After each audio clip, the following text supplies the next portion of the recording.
Hello, नमस्कार।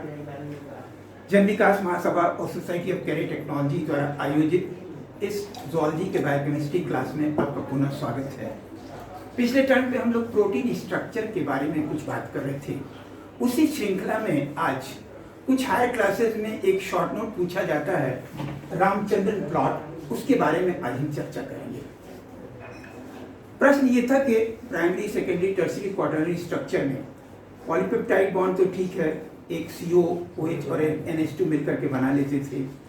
Alpha helix और beta sheet भी समझ में आती थी बात, लेकिन उसके बाद टर्शियरी और क्वार्टरनरी स्ट्रक्चर में किस हद तक फोल्डिंग होती है, पॉसिबल है, इसको एक्सप्लेन करने के लिए रामचंद्रन ने एक बात बताई और उन्होंने ये कहा कि पेप्टाइड बॉन्ड में ये जो कार्बन और नाइट्रोजन के बीच वाला बॉन्ड है, ये सिंगल बॉन्ड और डबल बॉन्ड दोनों के बीच का रेजोनेंस हाइब्रिड है, तो ये एक तरीके से डबल बॉन्ड की तरह बिहेव करता है।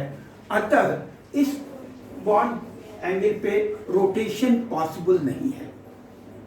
लेकिन इससे जुड़ा हुआ जो दो, एक तरफ से ये कार्बन और ये कार्बन, ये सिंगल बॉन्ड है, यहाँ पे रोटेशन पॉसिबल है, और यहाँ पे इस नाइट्रोजन और कार्बन के बीच में रोटेशन पॉसिबल है।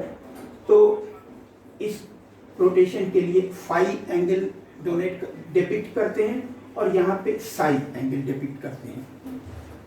रामचंद्र ने बताया कि ये रोटेट तो कर सकते हैं, लेकिन इसकी एक सीमा है, उससे ज्यादा नहीं कर सकते।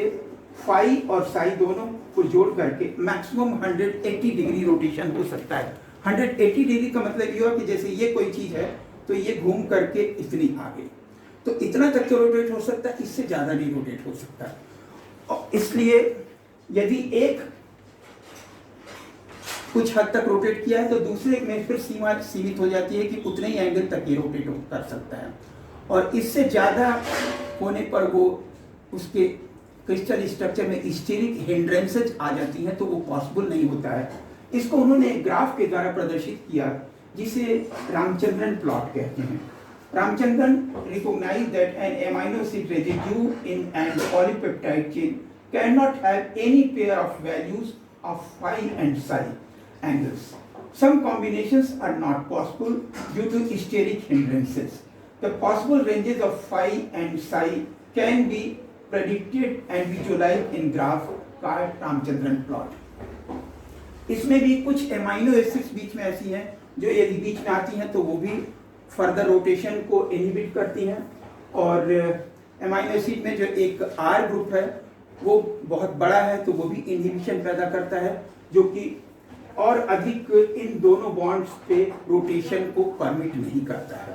तो किस हद तक ये परमिट हो सकता है, इसके लिए रामचंद्रन प्लॉट में उन्होंने ग्राफ के द्वारा इसको प्रेडिक्ट किया कि एक यदि फाई की डिग्री है और दूसरी साई डिग्री है तो वो एक सीमा तक ही रोटेशन पॉसिबल है, और दूसरे उससे ज़्यादा नहीं पॉसिबल है, मैक्सिमम 180 डिग्री तक पॉसिबल है। तो दोनों को जोड़ करके तो इस हिसाब से हम प्रेडिक्ट कर सकते हैं कि कितना तक रोटेशन पॉसिबल है। इससे उसके टर्शियरी और क्वार्टरनरी स्ट्रक्चर के बारे में हम सही अंदाजा लगा सकते हैं।